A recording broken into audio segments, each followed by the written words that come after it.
Hyperthyroidism आपके ज़हन में आए तो there are only 3 causes of hyperthyroidism. 2 most common है, तीसरी है एक्सेसिव आयोडीन खाने की वजह से ज्यादा थायराइड हार्मोन की प्रोडक्शन होती है, बहुत रेयर फिनोमेना है। जब भी हाइपरथायराइड का पेशेंट आपके पास है ना, हाइपरथायराइडिज्म, ज़हन में सिर्फ 2 डिजीजेज आनी चाहिए। सबसे पहले आपने ये सोचना है या तो इसको ग्रेव्स डिजीज है, या मल्टीनोड्यूलर गाइटर है, और या फिर कोई एडिनोमा है जो एक्सेसिव थायराइड सीक्रेट करवा रहा है। पेशेंट कैसे प्रेजेंट करेगा? 34 year old female will be presented to you with the complaint of weight loss, palpitation, anxiety, tremors, oligomenoria, and excessive sweating. She states that even in the month of, when she visited, क्या कहते हैं उसको, चंकरचूक in December, she was feeling hot over there. तो अब ये अच्छी बात तो नहीं है ना कि मतलब इतनी सर्दी में भी इस इंसान को गर्मी लग रही हो, तो this is not a good sign, ठीक है। तो हीट इंटॉलरेंस है ये क्या है? हाँ, ये हीट इंटॉलरेंस है, ठीक है। एक बार दोबारा सोच रहा था। तो ये सब साइन एंड सिम्टम के साथ अगर आपके पास आएगा तो सबसे पहला टेस्ट आप क्या करवाओगे ओपीडी में? टीएफटी। सबसे पहले क्या करवाओगे? Thyroid function test. तो थायराइड फंक्शन टेस्ट पे अब देखो, थायराइड फंक्शन टेस्ट पे अगर आता है TSH लो, T3 हाई, T4 हाई, इसका मतलब यह कि एडिनोमा तो नहीं है। देखा, एक सिंपल ब्लड टेस्ट से आपको पता चल गया कि ये एडिनोमा नहीं है, क्योंकि अगर एडिनोमा होता तो TSH भी बढ़ा हुआ होता। तो T3 और T4 बढ़ा हुआ है, TSH इसमें क्या है? लो है। तो या तो ये मल्टीनोड्यूलर गाइटर है या फिर ये ग्रेव्स डिजीज। अब आपने नेक्स्ट क्या करना है, पहले हम ग्रेव्स डिजीज को पढ़ लेते हैं।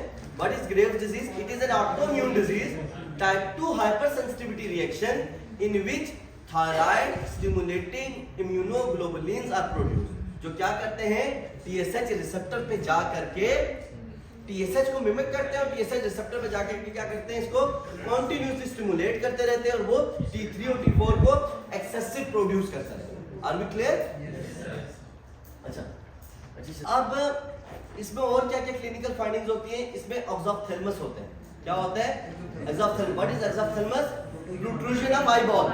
It is protrusion of eyeball. साथ में क्या होता है? लिड लैग होता है। क्या होता है? लिड लैग होता है, यानी कि आपकी जो आईलिड है ये कवर नहीं कर पाती पूरी आईबॉल को, ठीक है।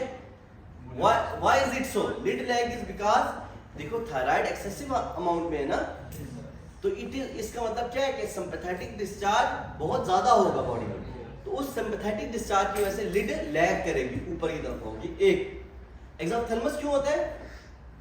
अच्छा, इनको ग्रेव्स आइज भी कहते हैं, इनको ग्रेव्स आइज भी कहते हैं, क्योंकि आपकी जो ऑर्बिटल, जो आपका ऑर्बिटल टिश्यू है, वहां ऊपर जो आपके टिश्यूज होते हैं, वहां पे जो फाइब्रोब्लास्ट होते हैं, थायराइड उसके ऊपर होते हैं TSH के रिसेप्टर्स, उसके ऊपर क्या होता है? TSH के रिसेप्टर्स होते हैं। तो जैसे ये थायराइड को स्टिमुलेट करती है ना नीचे जा करके लोब पर, ग्लैंड पर, वैसे ही ऊपर आंखों के गिर्द TSH रिसेप्टर को भी स्टिमुलेट करती है, और वहां पे क्या बिल्डअप होना शुरू हो जाता है? ग्लाइकोज, अमाइनोग्लाइकेन्स वगैरह बिल्डअप होना शुरू हो जाते हैं, एडिमा होने लग जाता है, पेरिऑर्बिटल एडिमा जिसको कहते हैं, और उस वो क्या करता है, फिर पुश करता है आईबॉल्स को आगे की तरफ, ठीक है। समझ आइए आप लोगों को इस बात की?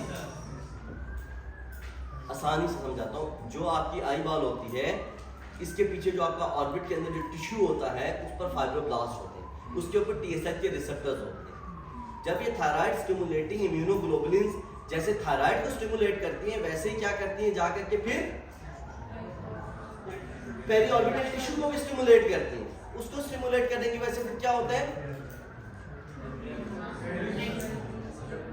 फिर उसकी वजह से वहां पे फाइब्रोब्लास्ट की ओवर ग्रोथ होने लग जाती है, ग्लाइकोज, अमाइनोग्लाइकेन्स बिल्डअप होना शुरू हो जाते हैं, और वो फिर क्या करते हैं, आपकी आईबॉल को पुश करके बाहर की तरफ निकाल देते हैं। क्लियर है? हम समझ आइए आप लोगों को?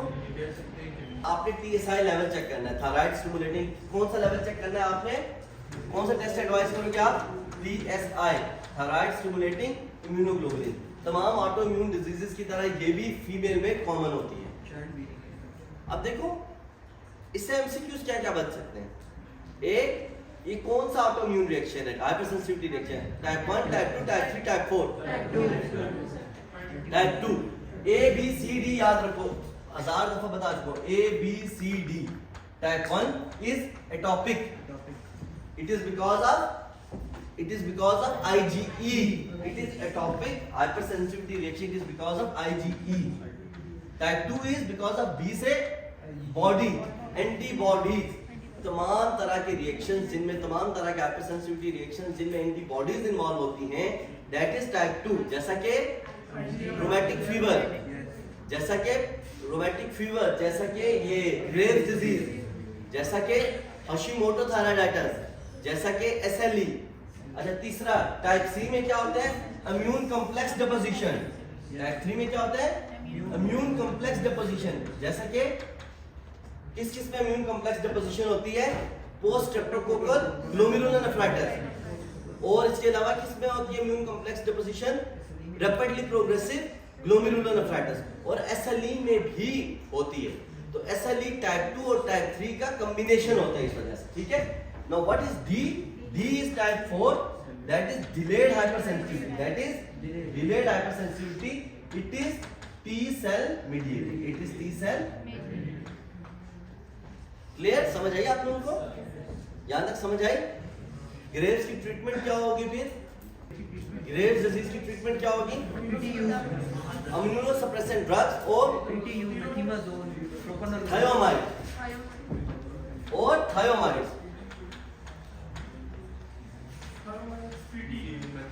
PTU,